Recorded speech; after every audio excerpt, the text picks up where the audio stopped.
मित्रांनो, माझा नमस्ते। आपण जिल्हा प्रशासन पूर परिस्थिती हाताळण्यासाठी सज्ज आहे। पोलीस यंत्रणा पण कार्यरत आहे। आपल्या सर्वांना माझं नम्र आवाहन आहे की आपणही सर्वांनी निश्चिंत राहायचे। प्रशासनाने दिलेल्या सूचना ना मात्र आपण सर्वांनी सहकार्य करा, त्या सूचनांचं पालन करा, पोलीस विभागालाही सहकार्य करा। या ठिकाणी मी विशेष करून आवर्जून सांगतो की नदीपात्राच्या बाजूने आपण गर्दी करू नये, ते पाहण्यासाठी आपण येऊ नये। त्या ठिकाणी लवकरच प्रतिबंधक आदेश जारी करण्यात येतील। त्यानंतर आपण कुणीही त्या ठिकाणी गर्दी केली तर आपल्यावर गुन्हे दाखल करावे लागतील। त्याचबरोबर नागरिकांना माझं हे पण आव्हान आहे की आपण आपल्या घरामध्ये किंवा आपल्या कॉलनीमध्ये जेव्हा पाणी येण्यासाठी सुरुवात होईल, प्रशासन जेव्हा आपल्याला नवीन निवाऱ्याच्या ठिकाणी शिफ्ट करेल त्या ठिकाणी आपण जाण्यासाठी प्रशासनाला सहकार्य करा। त्या ठिकाणी योग्य ती व्यवस्था आपली करण्यात आलेली आहे। आपण आपल्या घराबाबत निश्चिंत राहा, त्या ठिकाणी योग्य तो बंदोबस्त ठेवण्यात येईल। कुठेही चोरीचा प्रकार होणार नाही हे मी आपल्याला ग्वाही देतो।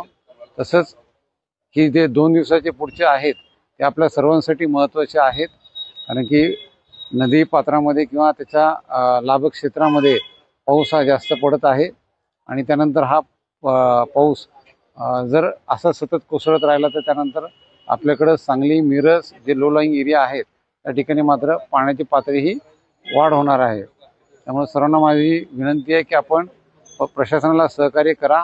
आजपासून प्रशासन आपल्याला विस्थापित करण्यासाठी कारवाई करत आहे। त्या ठिकाणी आपण तात्काळ आपल्या आवश्यक त्या सामानासोबत आपल्या सर्व कुटुंबियांसोबत नवीन निवाऱ्याच्या ठिकाणी शिफ्ट व्हायचे। धन्यवाद। सांगली जिल्ह्यातील पूर परिस्थितीची पाहणी करण्यासाठी पोलीस अधीक्षक श्री संदीप घुगे यांनी पूरबाधित भागांना भेट दिली। त्यांनी थेट नागरिकांशी संवाद साधत प्रशासनाने जारी केलेल्या सुरक्षा व खबरदारीच्या सूचनांचे काटेकोर पालन करण्याचे आवाहन केले। पोलीस अधीक्षकांनी सांगितले की वातावरणातील बदल आणि पावसाचे प्रमाण लक्षात घेता पूरस्थिती निर्माण होण्याची शक्यता नाकारता येत नाही।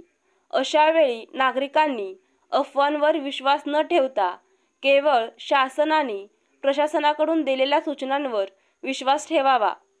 नियमांचे पालन करूनच आपण आपल्या आणि आपल्या कुटुंबाच्या सुरक्षिततेची हमी देऊ शकतो, असे अधीक्षक संदीप घुगे यांनी स्पष्ट केले।